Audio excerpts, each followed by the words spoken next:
Lockdown ಹಿನ್ನೆಲೆಡು ದುಂಬು ಪಾಡ್ತಿತ್ತಿನ ಮೀನುಗಾರಿಕಾ ರಜೆ ಸೋಮವಾರದ್ದು ಶುರುವಾತಂಡು ಅವಿ ತಲಕ ಕುಡ್ಲ ದಕ್ಕೆಡು ದಿಂಜ ಬೋಟ್ಲು ಲಂಗರ್ ಪಾಡ್ದಂಡು ಈ ನಡುಟು ಲಂಗರ್ ಪಾಡರೆ ಜಾಗದ ಕೊರತೆರ್ದು ಬೋಟ್ಲದ ಮಾಲಕರು ಏಪಲ್ ದಲಕ ಕಂಗಾಲಾತಿರು ಸಾಮಾನ್ಯ ಆದ ರಾಜ್ಯ ಸರ್ಕಾರ ಪಶ್ಚಿಮ ಕರಾವಳಿ ತೀರಡು ಜೂನ್ 1 ಜುಲೈ 31 ತಾರೀಕು ಮುಟ್ಟ ಮೀನುಗಾರಿಕೆಗೂ ನಿಷೇಧ ಪಾಡ್ದಂಡು ಆಂಡ ಈ ಸರ್ತಿ ಕೊರೋನಾ ಲಾಕ್ಡೌನ್ ಹಿನ್ನೆಲೆಡು ಮಾರ್ಚ್ 22 ಮೀನುಗಾರಿಕೆನು ಉಂಟಾದಿತ್ತಂಡು ಅಂಚಾದು ಬೇಲೆ ಇಜ್ಜಾಂದೆ ಅತಂತ್ರರಾದಿತ್ತಿನ ದಿಂಜಾ ಕಾರ್ಮಿಕರು ಅವೆಟ್ಲ ಪಿದೈ ರಾಜ್ಯದ ಕಾರ್ಮಿಕರು ಇಲ್ಲಿ ಸೇರ್ದಿತ್ತಾರೆ ಈ ನಡುಟು ಕೆಲವು ಷರತ್ತುಲದ ಒಟ್ಟಿಗೆ ಸರ್ಕಾರ ಮೀನುಗಾರಿಕೆಗೆ ಅವಕಾಶ ಕೊಂಡರ ಕಾರ್ಮಿಕರನ್ನ ಕೊರತೆರದಾತ್ರ ಮೀನುಗಾರಿಕೆಗೆ ಅಡಚಣೆ ಉಂಟಾದಿತ್ತಂಡು ಲಾಕ್ಡೌನ್ ಸಡಿಲಿಕೆರ್ದು ಬೊಕ್ಕ ಜೂನ್ 14 ತಾರೀಕು ಮುಟ್ಟ ಮೀನುಗಾರಿಕೆ ನಡಪಾಯರೆ ಸರ್ಕಾರ ಅವಕಾಶ ಮಲ್ತುಕೊಂಡಲ ಕೆಲವು ಜನ ಮಾತ್ರ ಮೀನುಗಾರಿಕೆಯನ್ನು ದುಂಬರಿಸಾದಿತ್ತೇರು ಅಂಚಾದು ಕಡಲ್ಗೆ ಜತ್ತಿನ ಮೀನುಗಾರರು ಐತಾರನೆ ಬೈತೇರು ಈ ಬಗ್ಗೆ ತೆರಿಪಾಯಿನ ದಕ್ಷಿಣ ಕನ್ನಡ ಜಿಲ್ಲಾ ಮೀನುಗಾರಿಕಾ ಇಲಾಖೆದ ಉಪನಿರ್ದೇಶಕರು ಶ್ರೀ ಪಾರ್ಶ್ವನಾಥ್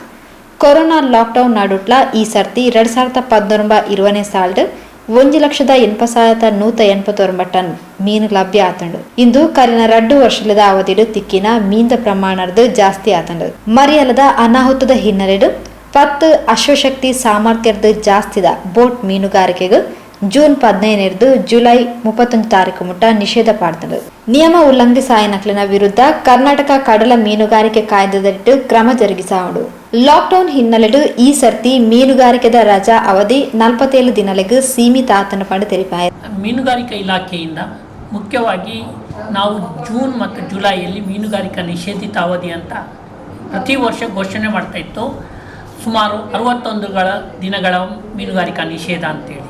ಆದರೆ ಈ ವರ್ಷ ನಮಗೆ ಮಾರ್ಚ್ ಮತ್ತು ಏಪ್ರಿಲಲ್ಲಿ ಈ ಲಾಕ್ಡೌನು ಮತ್ತು ಕೊರೋನಾದಿಂದಾಗಿ ನಮ್ಮಲ್ಲಿ ಸುಮಾರು 17 ದಿನ ಮೀನುಗಾರಿಕೆಯನ್ನು ಕೇಂದ್ರ ಸರ್ಕಾರನೇ ನಿಷೇಧ ಮಾಡಿತ್ತು. ಈ ಹಿನ್ನೆಲೆಯಲ್ಲಿ ರಾಜ್ಯ ಸರ್ಕಾರ ಮತ್ತು ಕೇಂದ್ರ ಸರ್ಕಾರ ಒಟ್ಟಾಗಿ ಈಗ ಈ ನಿಷೇಧಾವಧಿಯನ್ನು 47 ದಿನಕ್ಕೆ ಸೀಮಿತಗೊಳಿಸಿದೆ. ಅಂದರೆ ಮೊದಲು ನಮಗೆ ಈ ಜೂನ್ ಜುಲೈ 61 ದಿನ ನಿಷೇಧ ಇತ್ತು. ಈಗ ಅದನ್ನು ಜೂನ್ 15ರಿಂದ ಜುಲೈ ಅಂತ್ಯದವರೆಗೆ ಸುಮಾರು 47 ದಿನ ನಿಷೇಧ ಘೋಷಣೆ ಮಾಡಿದೆ.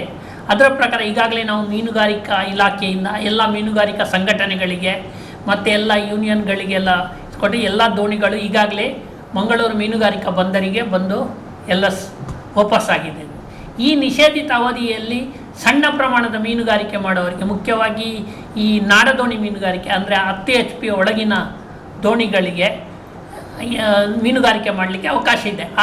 ಆದರೂ ಕೂಡ ಪ್ರಕೃತಿ ವಿಕೋಪ ಇದ್ದಲ್ಲಿ ಅಥವಾ ಚಂಡಮಾರುತ ಅಥವಾ ಸೈಕ್ಲೋನ್ ಏನು ವೆದರ್ ಇರುತ್ತಾ ಆ ಕಾರಣಕ್ಕೆ ಯಾರು ಕೂಡ ಸಮುದ್ರಕ್ಕೆ ತೆರಳದಾಗಿ ಕೂಡ ಆದೇಶ ಇರುತ್ತೆ. ಅದೇ ಪ್ರಕೃತಿ ವಿಕೋಪ ಅಥವಾ ಚಂಡಮಾರುತದ ಮುನ್ಸೂಚನೆ ನೀಡಿದಲ್ಲಿ ಅವರು ಮೀನುಗಾರಿಕೆ ತೆರಳದಂತೆ ಕೂಡ ನಾವು ಅದನ್ನು ನಿಷೇಧಿಸ್ತೇವೆ. ಈ ಒಂದು ನಿಷೇಧಿತ ಅವಧಿಯಲ್ಲಿ ಯಾವುದೇ ಟ್ರಾಲ್ ಮೀನುಗಾರಿಕಾ ದೋಣಿಗಳು ಮತ್ತು ಪರ್ಸೀನ್ ಮೀನುಗಾರಿಕಾ ದೋಣಿಗಳು ಮೀನುಗಾರಿಕೆ ಮಾಡಲಿಕ್ಕೆ ಅವಕಾಶ ಇರುವುದಿಲ್ಲ. ಮತ್ತು ಈ ಅವಧಿಯಲ್ಲಿ ಯಾವುದೇ ದೋಣಿಗಳಿಗೆ ನಾವು ನಮ್ಮ ಇಲಾಖೆಯಿಂದ ಕೊಡುವ ಯಾವುದೇ ಡೀಸೆಲ್ ಸಬ್ಸಿಡಿಯನ್ನಾಗಲಿ ಯಾವುದನ್ನು ನಾವು ಕೊಡುವುದಿಲ್ಲ. ಹಾಗಾಗಿ ಈಗ ತಾವು ಈಗಾಗಲೇ ನೋಡಿರ್ಬೋದು, ಇಲ್ಲಿ ಎಲ್ಲ ಬೋಟುಗಳು ನಮ್ಮ ಮೀನುಗಾರಿಕಾ ಬಂದರಲ್ಲಿ ಲಂಗರು ಹಾಕಿದೆ.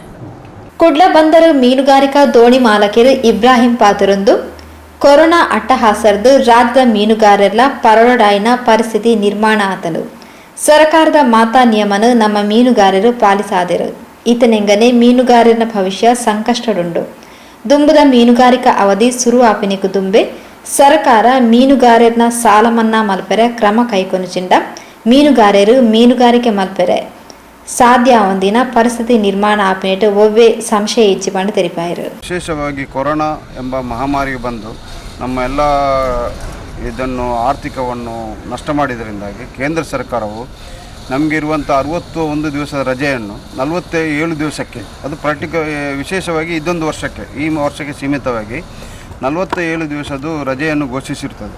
ಆ ಪ್ರಯುಕ್ತ ನಾವು ಮೀನುಗಾರಿಕೆ ನಡೆಸುವಂಥ ಬೋಟುಗಳು ಕೊರೋನಾದ ಪ್ರಾರಂಭದಿಂದ ಲಾಕ್ಡೌನ್ ಆಗಿ ನಮ್ಮದು ಮೇ 31ವರೆಗೆ ಮೀನುಗಾರಿಕೆ ಸ್ಥಗಿತಗೊಂಡಿರುತ್ತದೆ. ಸರ್ಕಾರದ ಆದೇಶ ಪ್ರಕಾರ 3 ತಿಂಗಳು ನಾವು ಇದಕ್ಕೆ ಸಫರಾಗಿ ಹೋಗಿದ್ದೇವೆ.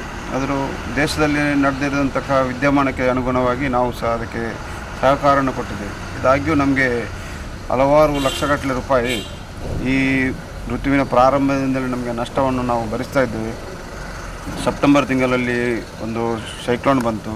ಆದಾಗ್ಯೂ ಅಕ್ಟೋಬರ್ ತಿಂಗಳಲ್ಲಿ ಮತ್ತೊಂದು ಸೈಕ್ಲೋನ್ ಬಂತು. ಈ ಎರಡೂ ಸೈಕ್ಲೋನಿಂದಾಗಿ ನಾವು ತತ್ತರಿಸಿ ಹೋಗಿದ್ದೇವೆ. ಮೀನುಗಾರಿಕೆ ನಮಗೆ ವಿರಳವಾಗಿ ನಡೆಸಲಿಕ್ಕೆ ಸಿಕ್ಕಿದೆ. 2 ತಿಂಗಳಲ್ಲಿ ಮೀನುಗಾರಿಕೆ ನಡೆಸಲಿಲ್ಲ ಸರಿಯಾಗಿ.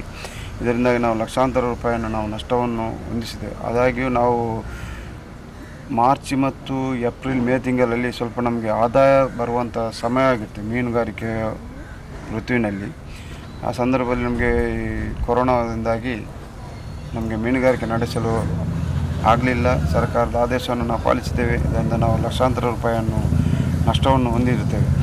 ಮೇಲಾಗಿ ನಮಗೆ ಸರ್ಕಾರವು ಈಗ ಜೂನ್ 1ರಿಂದ 14 ತಾರೀಕುವರೆಗೆ ಸರ್ಕಾರದ ನಿಯಮದಂತೆ ಮೀನುಗಾರಿಕೆ ನಡೆಸಲು ಅವಕಾಶ ಇದ್ದರೂ ನಮ್ಮ ಬೋಟು ಮೀನುಗಾರಿಕೆ ನಡೆಸಲು ಅನಾನುಕೂಲತೆ ಆಗಿದೆ. ನಮ್ಮದು ಜನರದ ಸಮಸ್ಯೆ, ಇಲ್ಲಿಯ ಸ್ಥಳೀಯ ಬಂದರಲ್ಲಿ ಮೀನು ಖಾಲಿ ಮಾಡುವ ಸಮಸ್ಯೆಯಿಂದಾಗಿ ನಾವು ಹೆಚ್ಚಿನ ಬೋಟ್ನವರು 99% ಬೋಟು ಮೀನುಗಾರಿಕೆಗೆ ನಾವು ನಡೆಸಲಿಲ್ಲ. ಸರ್ಕಾರವು ನಾಡದೋಣಿ ಮತ್ತು ಸಣ್ಣ HP 110 HP ಕೆಳಗಡೆ ಇರುವಂಥ ಸಣ್ಣ ಬೋಟ್ನ ಅದು ಡೈಲಿ ಫಿಶಿಂಗ್ ಹೋಗಿ ಬರೋಂಥ ಬೋಟ್ಗೆ ಒಂದು ರಿಯಾಯಿತಿ ಮಾಡಿ ಊರಿನ ಜನರು ಕಷ್ಟದಲ್ಲಿರುವಾಗ ಅದಕ್ಕೆ ಒಂದು ಅನುಮತಿಯನ್ನು ಕೊಟ್ಟಿರ್ತಾರೆ ಸಣ್ಣ ಬೋಟ್ಗಳಿಗೆ. ಅದು ಈಗಾಗಲೇ ಅವಧಿ ಮುಗಿದೋಯ್ತು. ಇನ್ನು ನಾಡದೋಣಿಯವರಿಗೆ, ಸಾಂಪ್ರದಾಯಿಕ ನಾಡದೋಣಿಯವರಿಗೆ ಮಳೆಗಾಲದಲ್ಲಿ ಸ್ವಲ್ಪ ಮೀನುಗಾರಿಕೆ ನಡೆಸುವಂಥ ಅವಕಾಶ ಸಿಗ್ತದೆ. ಇಲ್ಲಿ ಈಗ ನಮ್ಮದು ಇಲಾಖೆಯಲ್ಲಿ ನೋಂದಣಿ ಮಾಡಿರುವಂಥ ಬೋಟ್ಗಳಲ್ಲಿ 1280 ಬೋಟುಗಳು ನಮ್ಮ ಮೀನುಗಾರಿಕೆ ಇಲಾಖೆಯಲ್ಲಿ ನೋಂದಣಿಯಾಗಿರ್ತದೆ. ಹಾಗೆ ನಾಡದೋಣಿ ಅದು ಬೇರೆ ಗಿಲ್ನಟ್ಟು ಸಾಂಪ್ರದಾಯಿಕ ನಾಡದೋಣಿ ಇದೆಲ್ಲ ಬೇರೆ ಬೇರೆ ವಿಧದಲ್ಲಿ ನೋಂದಣಿ ಆಗಿರ್ತದೆ.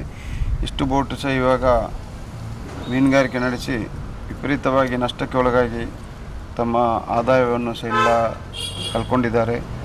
ಇನ್ನು ಮುಂದಕ್ಕೆ ಬೋಟ್ ನಡೆಸಲು ಅಷ್ಟೇ ಪ್ರಮಾಣದಲ್ಲಿ ನಮಗೆ ಆಗಸ್ಟ್ ತಿಂಗಳಲ್ಲಿ ಮೀನುಗಾರಿಕೆ ನಡೆಸುವಾಗ ಒಂದೊಂದು ಬೋಟಿಗೆ 7-10 ಲಕ್ಷವರೆಗೆ ನಾವು ಇನ್ವೆಸ್ಟ್ ಪುನಃ ಮಾಡಬೇಕಾಗ್ತದೆ. ಅದು ಸಾಲ ಮೂಲವನ್ನೇ ಮಾಡಿ ಹೊಂದಿದೆ. ಈಗ ಈ ಸಲಕ್ಕೆ ನೋಡುವಾಗ ಹಲವಾರು ಬೋಟುಗಳು ನದಿಗೆ ಸಮುದ್ರಕ್ಕೆ ಇಳಿಯುವಂಥ ಪರಿಸ್ಥಿತಿಯಲ್ಲಿ ನಮಗೆ